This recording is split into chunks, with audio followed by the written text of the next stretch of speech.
Hello dear students, जय हिंद, वंदे मातरम। स्वागत है आप सभी का एक बार फिर से आपके अपने चैनल फिजिक्स टॉपर्स अकेडमी में। मैं हूं गौरव सिंह और आपके लिए लेकर आया हूं मैं 12th क्लास की फिजिक्स लेक्चर नंबर 9। ठीक है, और देखिए आज इस लेक्चर नंबर 9 में हमारा जो थ्योरी डेरिवेशन वाला पार्ट है वो खत्म होने वाला है। ठीक है, ये लास्ट डेरिवेशन बचता है हमारा फर्स्ट चैप्टर के अंदर। ठीक है, अब अगले मैं जो वीडियो लेकर आऊंगा, अगली वीडियो उसके अंदर मैं न्यूमेरिकल लेके आऊंगा। ठीक है, तो अब हम क्या कराएंगे, इसके अगली वीडियोस में न्यूमेरिकल कराएंगे। इस चैप्टर 1 के सारे टोटल न्यूमेरिकल कराने वाला हूं। ठीक है, तो इंतजार खत्म हुआ, न्यूमेरिकल की तैयारी स्टार्ट। ठीक है, तो आज हमारा लास्ट डेरिवेशन है, स्कोर कर लेते हैं। और देखिए वेरी वेरी इंपॉर्टेंट डेरिवेशन है, ये बोर्ड के लिए भी इंपॉर्टेंट है, कई बार आ चुका है। ठीक है, तो इसको भी इग्नोर ना करें, इसको प्लीज सभी नोटबुक लेकर बैठे और उसमें नोट कर लें तुरंत। ठीक है, देखिए ये है एक समान वैद्युत क्षेत्र में, तो ये सबसे पहले हमने एक समान वैद्युत क्षेत्र ले लिया, ये रहा। और एक समान वैद्युत क्षेत्र को हमेशा समांतर बल रेखाओं से दिखाते हैं। ठीक है, समांतर बल रेखाओं से दिखाते हैं, तो ये हमारा एक समान वैद्युत क्षेत्र हो गया। ठीक है, एक समान वैद्युत क्षेत्र को हम ई से रिप्रेजेंट कर रहे हैं, ये रहा।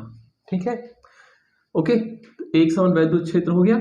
इस एक समान वैद्युत क्षेत्र के अंदर हमने एक बलाघूर्ण रख दिया, एक वैद्युत द्विध्रुव रख दिया है। ठीक है, ये रहा हमारा वैद्युत द्विध्रुव ए बी, एक वैद्युत द्विध्रुव ए बी रख दिया हमने, और इस ए बी पर बलाघूर्ण निकालना है हमें। ठीक है, देखिए ये जो ए बी वैद्युत द्विध्रुव है, जो ये आपका -q, ये आपका -q और +q आवेश से मिलकर बना है। ठीक है, -q और +q आवेश से मिलकर बना है। और दोनों आवेशों के बीच की दूरी क्या होती है भाई, 2l होती है। हमने आपको ये पहले से ही बता रखा है कि दोनों आवेशों के बीच की दूरी होती है 2l।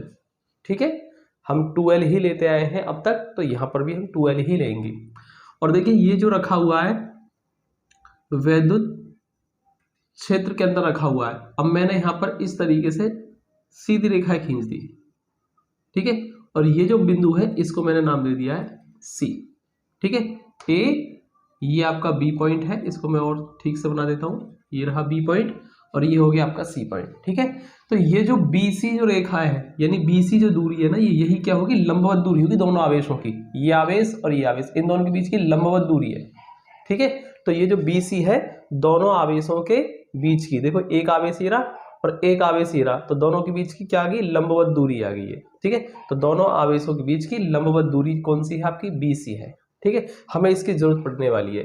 और सपोज करो ये कितना रखा है, थीटा कोण बनाते हुए रखा है, वैद्युत क्षेत्र के अंदर थीटा कोण बनाते हुए रखा है। ठीक है, थीटा को मैं ठीक से और बना देता हूं, ये थीटा कोण बनाते हुए रखा है। ठीक है, चलिए अब देखो बलाघूर्ण हमें निकालना है, तो बलाघूर्ण का एक फॉर्मूला होता है। पहली बात तो ये देखो बलाघूर्ण लगेगा ही क्यों, बलाघूर्ण क्यों लगेगा। देखिए बलाघूर्ण का मतलब क्या होता है, बल आघूर्ण, बलाघूर्ण होता है कि एक बल तो यहां लगेगा, एक बल यहां लगेगा, यानी दो बराबर और विपरीत बल जब किसी एक बिंदु पर लगते हैं तो वहां हमेशा बलाघूर्ण होता है। दो बराबर और विपरीत बल, ठीक है, एक साथ किसी वस्तु पर कार्य करते हैं तो वो आपका बलाघूर्ण बनाता है। ठीक है, कैसे होगा, देखिए ये एक चीज आपको जो याद रखनी है वो क्या रखनी है, हमेशा +q आवेश, ये क्या है +q आवेश, +q आवेश पर जो बल लगता है वैद्युत क्षेत्र की दिशा में लगता है। इस चीज को आप याद रखेंगे, ध्यान से देखें, +q आवेश पर सदैव विद्युत क्षेत्र की दिशा में ही बल लगता है। तो यानी इस +q आवेश पर विद्युत क्षेत्र की दिशा किधर है, इधर, तो इधर को बल लगेगा। ठीक है, और ये है आपका -q आवेश, तो -q आवेश प्रकृति में धन आवेश का, ठीक है, अपोजिट होता है। ठीक, तो इसलिए इस पर बल क्या लगेगा, इसके विपरीत दिशा में जाएगा, यानी इस पर जो बल लगेगा वो इधर लगेगा। ठीक है, तो ध्यान रखेंगे आप, +q आवेश पर सदैव विद्युत क्षेत्र की दिशा में बल लगता है और -q आवेश पर विद्युत क्षेत्र के विपरीत दिशा में बल कार्य करता है। ठीक है, और दोनों बलों के जो परिमाण है वो क्या होंगे, बराबर होंगे। क्या होंगे, बराबर होंगे।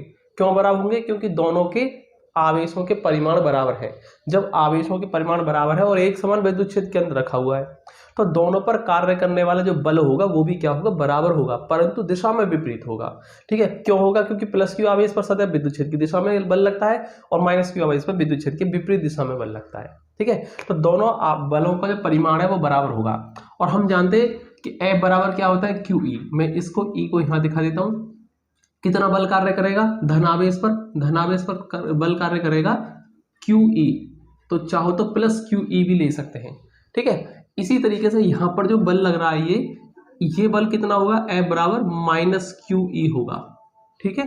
तो कितना बल कार्य करेगा प्लस Q आवेश पर जो बल कार्य करेगा F बराबर प्लस QE काम करेगा, और इसी तरीके से माइनस Q आवेश पर जो बल कार्य करेगा वो माइनस QE हो जाएगा। अब आप कहेंगे सर ये F बराबर माइनस QE कहाँ से आ गया, तो आपने एक फॉर्मूला पढ़ा था वैद्युत क्षेत्र की तीव्रता का, E बराबर F अपॉन Q नॉट। वहां आवेश मैंने Q नॉट लिया था, लेकिन यहाँ पर आवेश कितना है Q, तो आप इसको Q से रिप्लेस कर देंगे, ठीक है। और यहाँ से अगर आप क्रॉस मल्टीप्लाई करेंगे तो F बराबर QE हो जाएगा। तो इस तरीके से हमारा F बराबर QE फॉर्मूला आ जाता है, ठीक है। तो एक समान वैद्युत क्षेत्र में जब किसी आवेश Q को रखते हैं तो उस पर सदैव एक बल कार्य करता है और उस बल का मान F बराबर QE होता है, ठीक है। क्योंकि ये धनावेश है इसलिए प्लस QE, यहाँ ऋणावेश है इसलिए माइनस QE हो गया, ठीक है। अब देखिए बलाघूर्ण का एक फॉर्मूला होता है, आपने 11th क्लास में पढ़ा होगा। बलाघूर्ण होता है बल गुणा लंबवत दूरी, ठीक है, बल गुणा लंबवत दूरी। तो देखो बल तो हमारा F बराबर QE लग रहा है, ठीक है, यानी किसी भी एक बल का परिमाण ले लो, परिमाण में दोनों क्या है QE QE, दिशा की बात नहीं करेंगे माइनस प्लस की, हम केवल परिमाण की बात करेंगे, तो QE और QE प्लस माइनस की बात नहीं करेंगे हम, ठीक है। तो किसी भी एक बल का परिमाण ले लो और दोनों आवेशों के बीच की लंबवत दूरी ले लो जो कि क्या है आपकी BC है, ठीक है। तो इस तरीके से बल गुणा लंबवत दूरी आपका फॉर्मूला होता है, बल गुणा लंबवत दूरी बराबर बलाघूर्ण, ठीक है। हमें बलाघूर्ण निकालना है, तो देखिए हमें बल का मान तो मालूम है QE है, लेकिन लंबवत दूरी ये जो आपकी BC है ना, इसका मान हमको ज्ञात नहीं है। तो आप एक काम करेंगे, सबसे पहले क्या करेंगे, सबसे पहले त्रिभुज ले लेंगे, त्रिभुज ABC में, त्रिभुज ABC में आप क्या देखेंगे साइन थीटा लगाएंगे। आप क्या लगाएंगे साइन थीटा, जो कि लंब बटे कर्ण होता है। क्या होता है लंब बटे कर्ण। अगर लंब की बात करें देखो एंगल यानी थीटा के सामने वाली जो भुजा होती है BC, यही है आपका लंब, ठीक है। और कर्ण क्या होगा, ये 90 का एंगल बना, 90 के एंगल के सामने वाली भुजा ये जो है आपकी AB, यही आपका कर्ण है, ठीक है। तो इस तरीके से आपको क्या निकालनी है, लंबवत दूरी निकालनी है। क्या निकालनी है, लंबवत दूरी, लंबवत दूरी BC बराबर, देखो BC कैसे निकालोगे आप, BC बराबर क्रॉस मल्टीप्लाई कर दीजिए आप इसकी, तो BC बराबर AB sine theta, AB sine theta, सही है। तो BC बराबर AB साइन थीटा, तो लंबवत दूरी आपकी BC निकल के आ गई, ठीक। AB की वैल्यू कितनी है, A से B तक की वैल्यू कितनी है आपकी 2L है, कितनी लंबाई है वो 2L साइन थीटा। इस तरीके से हमने लंबवत दूरी निकाल ली। ये क्या है, BC आपकी लंबवत दूरी है। मैंने बताया था ना B और C क्या है, दोनों आवेशों के बीच की लंबवत दूरी। देखो माइनस Q आवेश प्लस Q आवेश और इन दोनों के बीच की लंबवत दूरी आ गई BC, ठीक है, लंबवत दूरी आ गई। अब हमको निकालना था बलाघूर्ण, ठीक है। तो अब लिखेंगे हम वैद्युत द्विध्रुव पर बलाघूर्ण, वैद्युत द्विध्रुव पर बलाघूर्ण, ठीक है। बलाघूर्ण को टाउ से रिप्रेजेंट करते हैं, टाउ, ठीक है। क्या होता है, किसी एक बल का परिमाण, किसी एक बल का परिमाण, कोई भी एक आवेश का परिमाण ले लो, क्योंकि परिमाण में दोनों क्या है बराबर है, परिमाण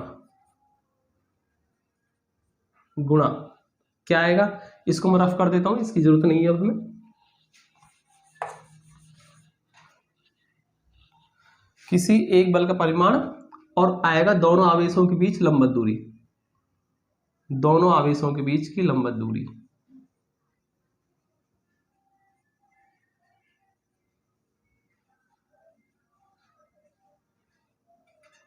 लंबवत दूरी, ठीक है।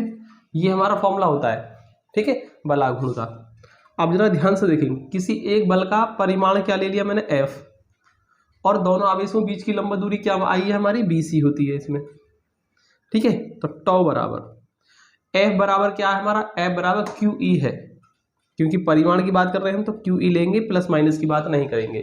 ठीक है। और BC लंब दूरी BC कितनी है भाई 12 साइन थीटा, 12 साइन थीटा। तो टॉ बराबर, अब देखो इस Q और 12, Q इंटू 12 को मैं एक तरफ ले लेता हूँ, Q और 12 को एक तरफ कर लिया, बच गया आपका ये E और साइन थीटा। ठीक है, अब देखो मैं इसको यहाँ कर देता हूँ। ठीक है, आगे देखें ध्यान से, ये जो Q इंटू 12 लिखा हुआ है ये क्या होता है, वैद्युत द्विध्रुव का आघूर्ण P होता है, मैंने आपको बता रखा है पहले ही। तो टॉ बराबर क्या लिखेंगे हम, इस Q इंटू 12 को हम लिख देते हैं P, और बच गया आपका E साइन थीटा। ठीक है, यहां आपको लिखना होगा कि P जो होता है वो Q इंटू 12 होता है, क्या होता है, वैद्युत द्विध्रुव का आघूर्ण। लिख देंगे हम इस चीज को, वैद्युत द्विध्रुव, वैद्युत द्विध्रुव आघूर्ण होता है। ठीक है, इसलिए मैंने इसको Q इंटू 12 को हटाकर यहां से P लिख दिया है। तो टॉ बराबर PE साइन थीटा, ये आ गया हमारा फॉर्मूला ड्राइव होकर के। ठीक है, तो एक समान वैद्युत क्षेत्र के अंदर जब किसी वैद्युत द्विध्रुव को रख दिया जाता है थीटा कोण बनाते हुए, तो उस पर सदैव एक बलाघूर्ण कार्य करता है, और उस बलाघूर्ण का जो मान होता है PE साइन थीटा से ज्ञात किया जा सकता है। अब आप इसमें विशेष स्थितियों की बात करेंगे, विशेष स्थितियां। ठीक है, कैसे करेंगे विशेष स्थितियां, देखिए अब आपने ये नोट कर लिया होगा, मैं इसको रफ कर देता हूं यहां से। ठीक है, फटाफट से आप वीडियो को रोक करके इसको नोट कर लें या स्क्रीनशॉट ले लीजिए। ठीक है, चलिए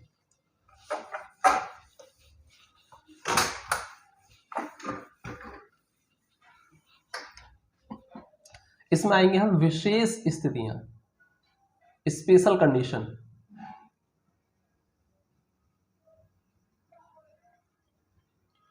ठीक है, विशेष स्थितियां, देखो यदि मैंने ले लिया थीटा बराबर 0 डिग्री, थीटा क्या है 0, यानी कि ये जो द्विध्रुव है ना वो विद्युत क्षेत्र की दिशा में ही रखा है, यानी ऐसे ही रखा हुआ है।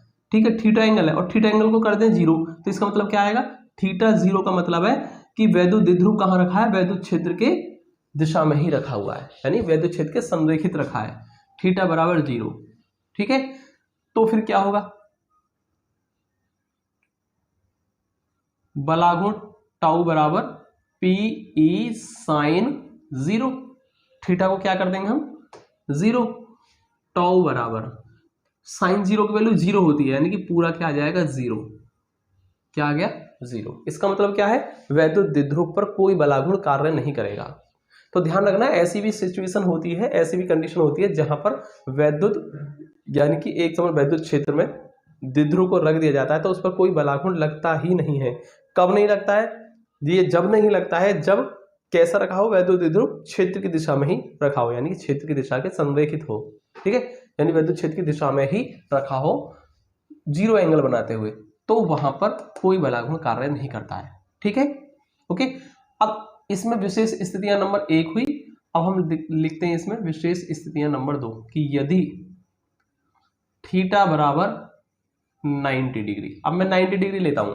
90 डिग्री का मतलब क्या है, ये जो मैंने ऐसा रख रखा है ना, इसको ऐसा ना रख करके वैद्युत क्षेत्र के लंबवत रख दिया, यानी ऐसा रखा हुआ, ऐसा रखा बिल्कुल। तो वैद्युत क्षेत्र ऐसे है और आपका वैद्युत द्विध्रुव ऐसे रखा है, यानी कि ये और ये, तो एंगल कितना होगा टोटल एकदम 90 का आएगा।